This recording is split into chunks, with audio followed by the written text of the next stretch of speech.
Good morning, Colorado. You are listening to the Daily Sun Up. It's a conversation with the Colorado Sun. I'm team editor David Krause. Before we jump into today's conversation, here is a quick message from our sponsor. Support comes from Credit Union of Colorado. With access to over 30,000 ATMs and a seamless mobile app, they're dedicated to offering the services of a big bank with a heart. Credit Union of Colorado. Honestly good. Learn more at honestlygood.org.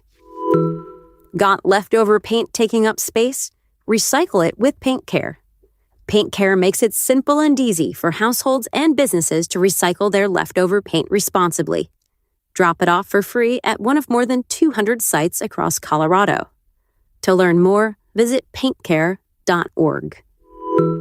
If your air conditioner never seems to stop running, old windows could be the reason.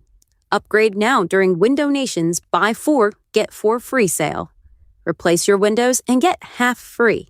Plus, no money down and no interest for 2 years. Don't wait. Save big today.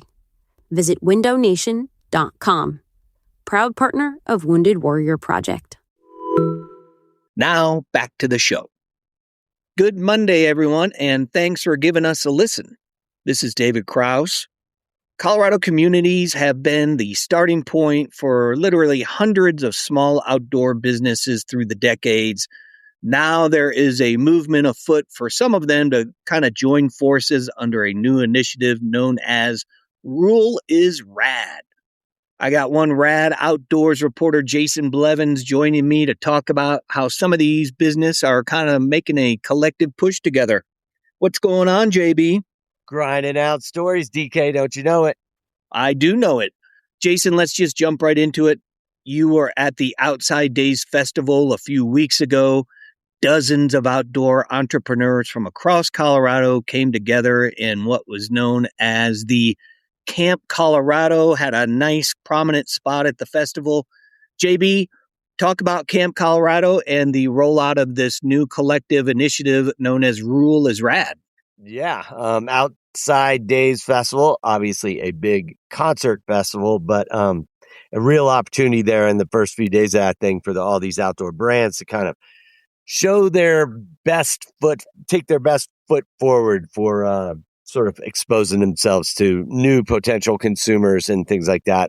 Sort of a rare opportunity in the outdoor realm to have a conference where you're not just basically talking to other businesses and other people inside the business as much as exposing yourself to consumers. And that's part of the foundational premise of that Outside Days Festival. It's kind of bringing up some new brands. And the Colorado Outdoor Recreation Office did a big job promoting this big cluster of kind of Colorado focused brands, and this Is Rad village had more than a dozen, kind of up and coming innovators from small towns across Colorado. And many of them, it was the first time they'd ever been able to kind of display their wares in front of consumers. And apparently it was a tremendous hit. And I got a chance to kind of be there when they were setting up, and really, really cool operation here to kind of corral and bundle all these brands together so that they can have a way to maybe amplify their messaging outside of their mountain valleys, as well as really grow access and create networks to maybe get connected with all sorts of private investors and public investors and groups that might be willing to put some money into some of these up and coming brands. Jason, we've chatted through the years about different companies and the challenges certainly they face in small towns. Remind our listeners of some of those challenges and how does this group hope to navigate those challenges and get outside of the valleys?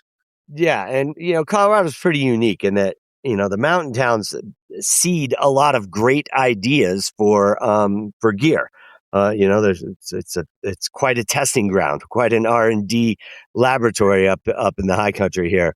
And, it's all these folks who are big fans of biking, camping, hiking, paddling, all the things, skiing. And they eventually say to themselves, wow, there has to be a better way to do this. And that is the seed that has pretty much sprouted all kinds of incredible brands that have taken seed and really grown from the mountains. But at some point, when these founders are, really successful and they're starting to see their brand taking off, they need access to airports. They need access to railway, loading stations, freight trains.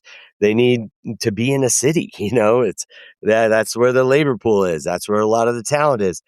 So there's this sort of balance of how can they, be successful and grow while also being in a small town where, your access to capital investors is limited. Your, access to labor is limited. You're driving a long ways. You're shipping a long ways. Everything's, much more expensive in the mountains, as we know. So, there's the idea between rural is rad is trying to get, the sort of a foundation for these businesses to work together, and maybe they could share things like some education and events and access to capital and all the different, algorithms and equations that these small businesses have to navigate in a high altitude, low labor environment. And so there's the idea, and it seems to be growing. There's 50 plus brands on board right now. And that's something that's really has been an anchor and pillar of the Colorado Outdoor Recreation Office, and all the state outdoor recreation offices is really helping spur this rural economic development through the growth of small businesses that are largely outdoor type of businesses in mountain towns. Western Colorado University in Gunnison has had a history of kind of helping and supporting outdoor businesses. Jason, how are they getting involved in the RAD movement, and talk about kind of their role as well? Yeah, the Hub is a new venture by the Western Colorado University's ICE Lab, which is like a business incubator, co-working space. And the new Hub that they're offering in Gunnison is like a manufacturing storage space, a little production facility, so that these small businesses have an actual place, kind of like moving beyond the garage, right? So you can actually have a real spot for shipping, receiving, storing, manufacturing. It's an innovative concept, and Rural Is Rad is going to be based there, obviously, right in their, in their wheelhouse there for anchoring these small town, mountain town businesses. And that's the hope, is that Western Colorado University, which is such a tremendous asset in Gunnison and is really instrumental in some of the small business launches that we've seen with their incubated program and some of their real innovative programs supporting these up and coming young business entrepreneurs. Jason, you talked to Connor Hall. We've talked to him in the past on the podcast. He's the director of the Colorado Outdoors Office. He talked about this is a way to help diversify the economies in rural Colorado, and that helps the state overall. Expand on that thought process that he has about helping these smaller brands grow and what it means for the entire state. Yeah, and this is, again, back to another pillar of the entire outdoor recreation economy is rural economic development. And that's why you see a lot of these, federal pieces of legislation passing through Congress with, really impressive bipartisan support, an environment that doesn't really lend itself to bipartisan anything.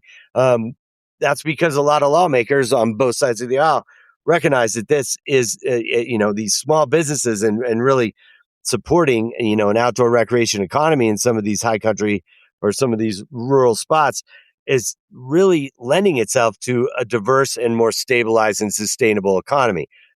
Whereas, and I think we saw that this winter where we saw, an over-reliance on tourism kind of injured a lot of towns. Towns are left kind of limping after a bad winter like this, just like they were left limping in the 80s when the, oil industry collapsed, and, just as they are struggling as agriculture and coal and all these, singles, big source economy, big engine economies are finding out that it's better to have a stool with a number of legs, just in case one gets a little weak, you can lean on another. So that's the idea there, is just sort of stabilizing rural economies with an extra leg on the stool so that there's more stability and strength, and with a diverse and widespread economy that includes an outdoor recreation economy. This isn't about, replacing tourism or replacing agriculture or replacing extractive industry as much as growing it. And small brands and the innovation in these small brands is really part of the true premise of the outdoor recreation economy's push to grow rural economies. Certainly one of the OGs of the Colorado outdoor recreation industry is a person you and I both know very well. Klaus Obermeyer started his line back in the late 1940s with a $10,000 loan from a potato farmer in Basalt and built it into the Obermeyer industry. Klaus turned 106 last December, still going strong.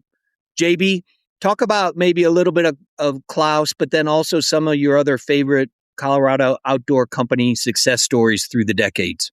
Yeah, I mean, Klaus was the tinkerer who gave us goggles and down outerwear, and obviously his Obermeyer line of clothing is now, 80 years old and just as vibrant and techy and important as it always has been, a true anchor and inspiration in that Roaring Fork Valley.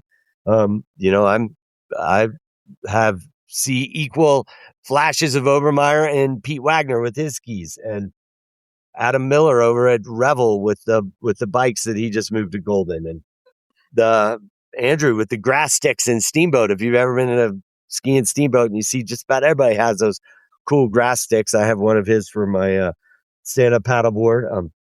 Steamboat with Big Agnes and Honey Stinger, Bill Gamber's creations out there are so vibrant, so important, such important roles in the identity of Steamboat in Routt County. And then, of course, don't forget good old Wiggy sleeping bags in Grand Junction. They don't necessarily play on the same playing field. They like to go it alone, but they are no doubt an important economic engine, and especially incredible sleeping bags handmade in Grand Junction out there.